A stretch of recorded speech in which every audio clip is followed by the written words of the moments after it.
Welcome to the Technie Collider Creator tutorial video on how to create colliders for skinned meshes.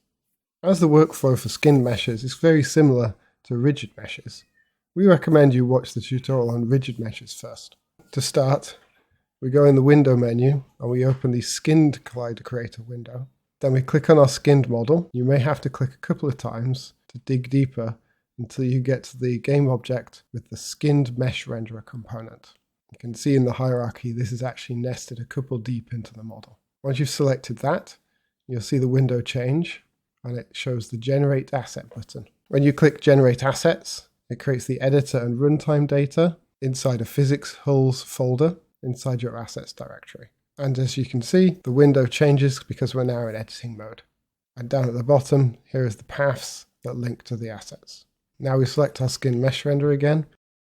On the side is the bone hierarchy. These are the transforms that make up the bones for the animated model. And you can see these correspond to the transforms you have in the hierarchy view over here. And you can use expand all and collapse all to quickly expand or collapse all the bones in the bone hierarchy. Now to start with, we're going to click the Auto Setup button over here. This will add rigid bodies to all of the bones that make up the model, and it will add auto colliders to each of the bones that has geometry attached to it. As you can see in the seed view, the overlay shows the different colors which correspond to the different hulls that have been created for the different bones and body parts. And back in the hierarchy, we can now see the auto hulls that are attached underneath the bones themselves.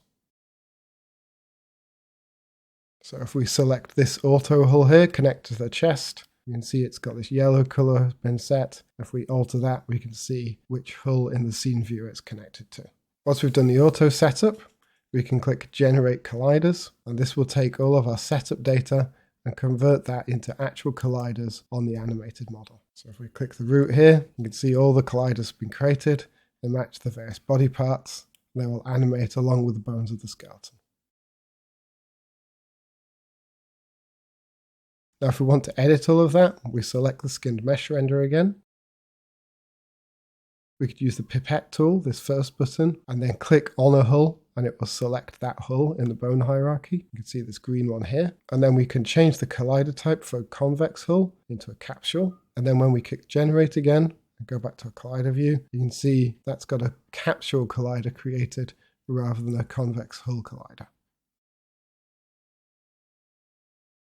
Now you've seen the basics, let's dig a bit more into the details.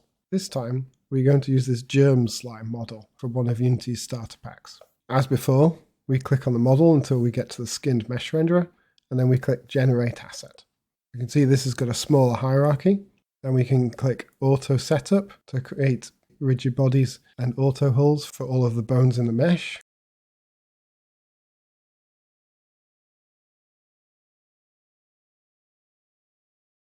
And then when we click the root to view the generated colliders, you can see it's done a pretty good job.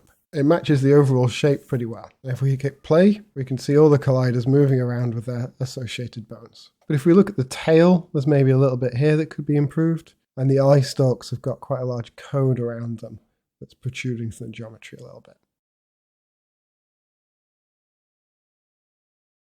So we'll come back to the editor. Use the pipette to select this tail auto hull.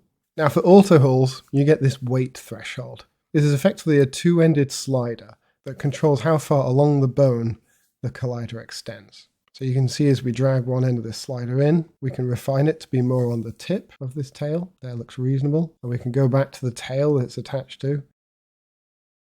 We can add another auto hull. You see it's a bit too large by default. Now we can bring the other end of this slider in to match what we had here. And now we've got two auto hulls that together more tightly match the geometry of the model. Click Generate again, and we see that we've refined it. Still a little bit sticking out at the top, so maybe we'll go back. Use the pipette, just shrink that a little bit tighter.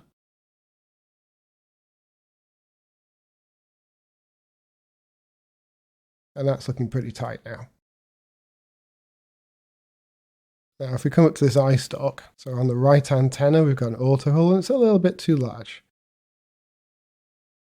This time we're going to delete the auto hull.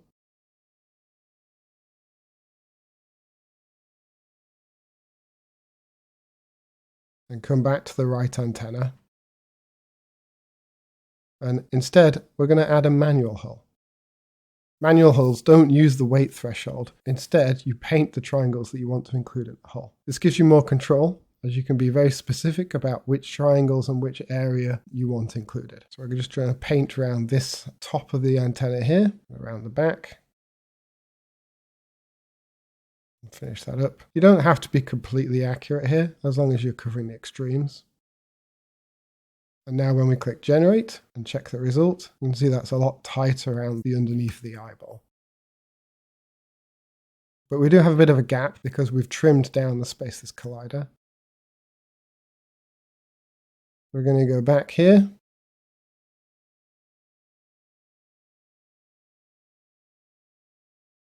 Maybe expand this auto hull a little bit up.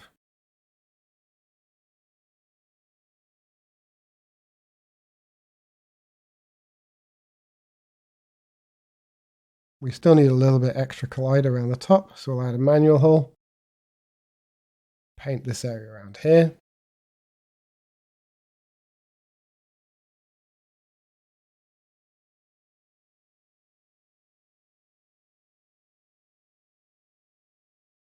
Then press generate. There, we've got much more continuous collision all the way through, and it's going to match the bones and follow those accurately.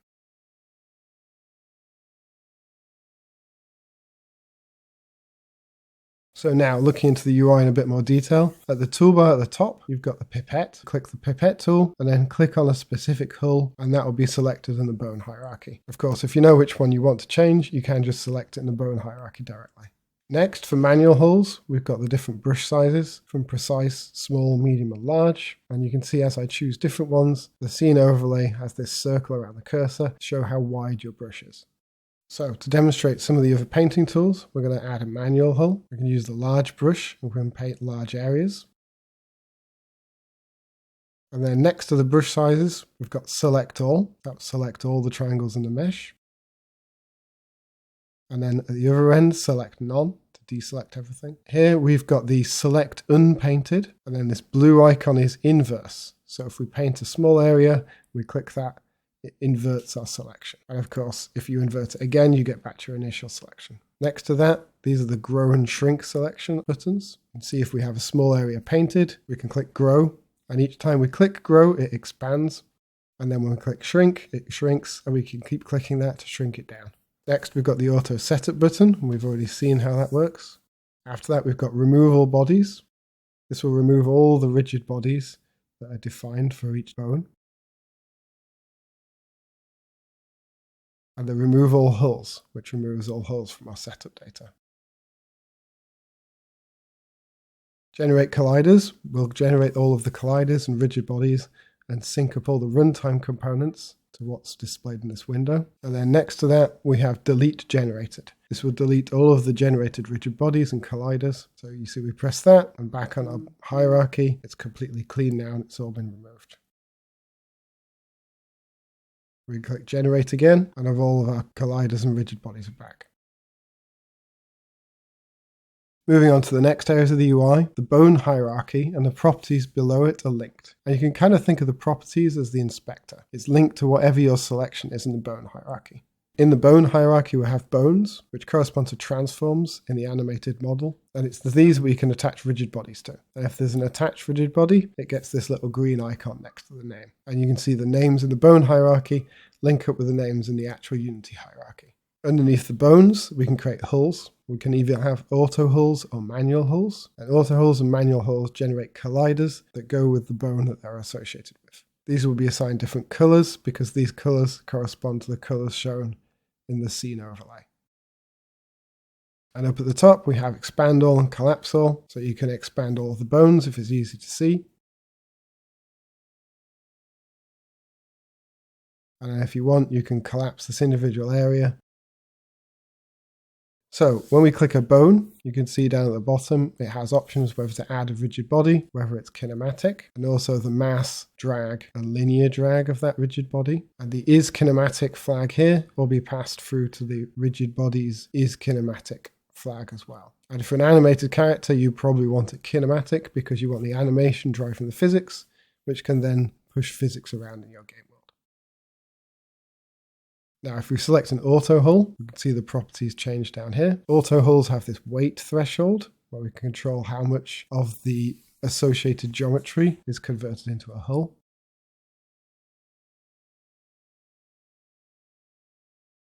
We have the collider type, and this controls what type of collider is generated when we hit the generate button. We can change to capsule, click generate, and you see this little arm here has now got a very short capsule instead of a convex hull. We can try box and generate that. We have a box now instead.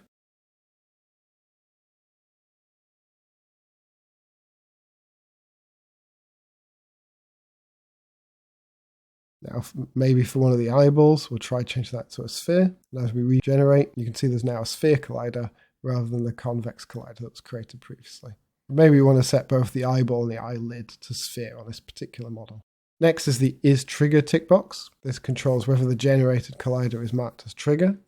There's the physics material slot. So here we could choose a different physics material. So we'll go for rubber. I click generate.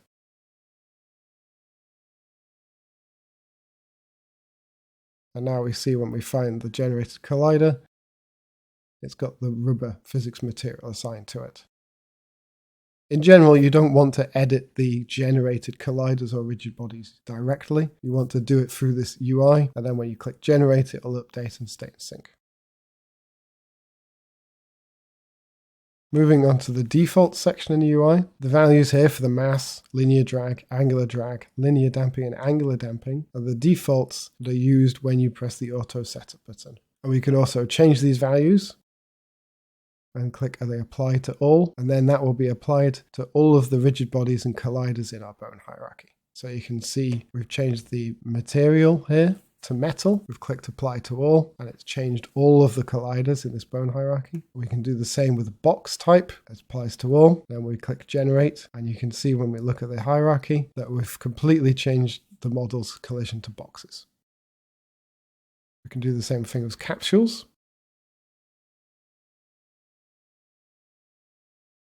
It's quite a stumpy model, so most of the capsules compressed down to spheres, and then we can just put that back to convex hull.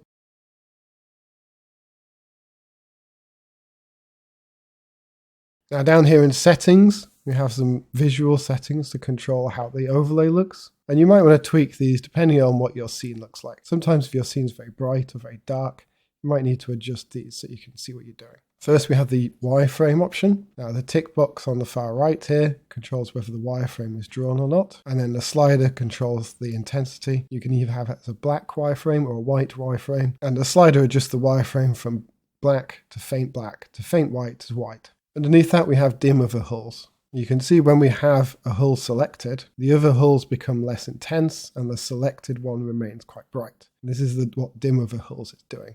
So you can turn that effect on or off, and the slider controls the strength of the dimming. So if we put it all the way here, you can see changing hulls doesn't really affect the overlay much. When we have it on this end, it's very strong, and we can very clearly see which hull we've got selected. Underneath that, we have the hull transparency, which just controls the transparency of the scene overlay.